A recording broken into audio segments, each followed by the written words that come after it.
5 minutes ago, I did something either incredibly stupid or unexpectedly brilliant. And honestly, I still don't know which one it is, because I just sent $500 to a scammer on purpose, not by accident, not hacked. I willingly typed the numbers, clicked confirm, and watched the money disappear in real time. And before you think I completely lost my mind, let me tell you why. Every single day, millions of people fall for online scams. We see the warnings everywhere. Don't click suspicious links. Never share your password. Hang up immediately. But here's the problem. Nobody ever shows you what actually happens after you fall for it. Where does the money go? Who is really behind the screen? And once it's gone, is it gone forever? Those questions kept bothering me. So instead of just watching another warning video, I decided to do something different. Something risky. I wanted to see the entire process from the inside. I prepared safety nets, tracking tools, backup accounts, and then I waited for the perfect scam to appear. It didn't take long. What happened next surprised me, more than I expected. And what I discovered might completely change the way you think about online security. Here's the truth most people don't like to admit. Scams don't just happen to careless people. They happen to busy people, tired people, distracted people. People who are juggling work, family, deadlines, and 100 other things at the same time. Even smart people. You can do everything right 99% of the time, and that one distracted moment is all it takes. One email at the wrong time, one notification when you're tired, one click before your brain fully catches up. What fascinated me wasn't just the scam itself, it was the invisible system behind it. These aren't random messages sent by amateurs. They're part of organized operations built around psychology, timing, and human behavior.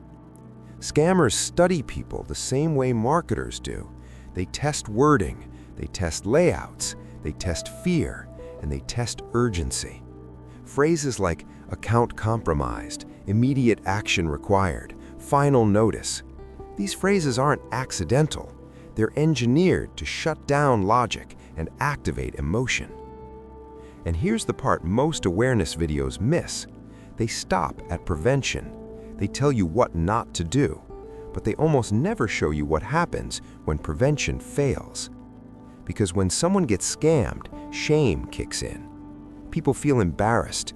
They don't want to talk about it. They delete the emails, they close the tabs, and they move on in silence.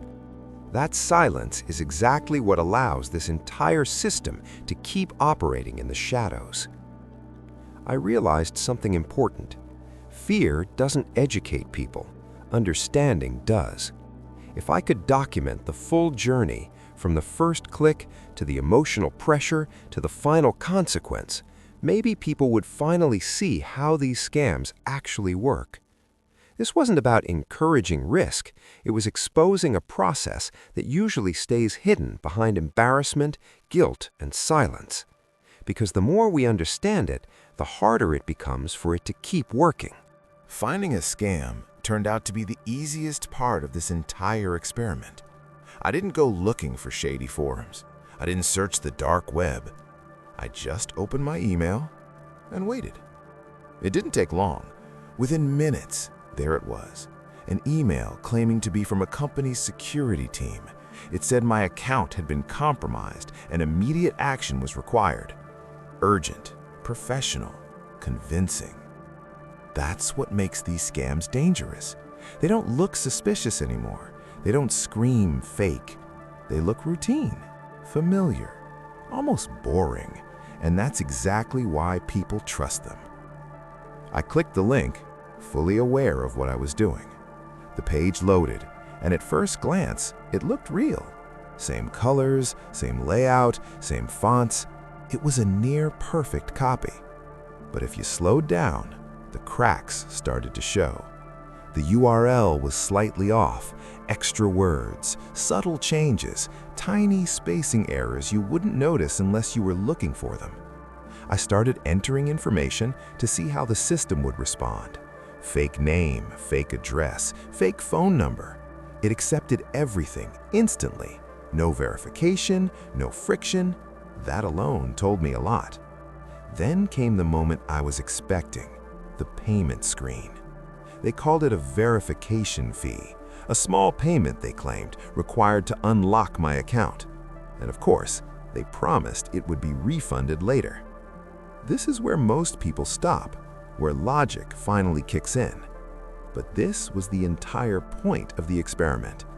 I double-checked my safeguards, verified the account limits, took a deep breath, hovered over the confirm button, and clicked send. For a moment, nothing happened. The page just sat there, loading, and then the confirmation appeared. Payment successful. Less than 30 seconds later, the website disappeared completely. I refreshed the page, error 404, gone, just like that. That's the moment most victims panic, the moment reality hits. But I wasn't surprised. I was ready. Because before sending the money, I had already set everything up. Tracking, logs, timestamps, IP access, every digital breadcrumb I could legally monitor was already in place. And that's when the data started telling a story. The money didn't bounce around randomly. It moved fast, clean, straight into an overseas account, Eastern Europe. I won't name the country for legal reasons. But here's the part that stopped me cold. That account wasn't empty. It had received 47 other payments that same day. 47. Different amounts, different sources, same destination. Even if each person sent just $100, that's nearly $5,000 in 24 hours. From one fake website, one email, one operation. Scale that over weeks, months, years, and you start to understand why this industry exists. But the story didn't end there. Within 24 hours, my inbox changed. New emails, different scams, same target, me. That's when it became clear. The moment you fall for one scam, you don't just lose money, you get labeled. Your data gets sold, and suddenly you're on every list. So here's the part you really need to remember. Falling for a scam doesn't mean you're stupid. It means you're human. What matters is what you do next.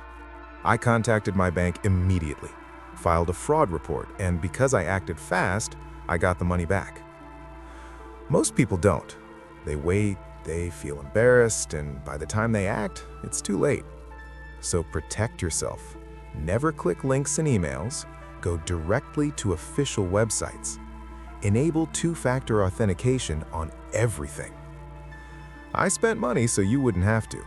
If this helped you, stay alert, stay informed, and stay safe.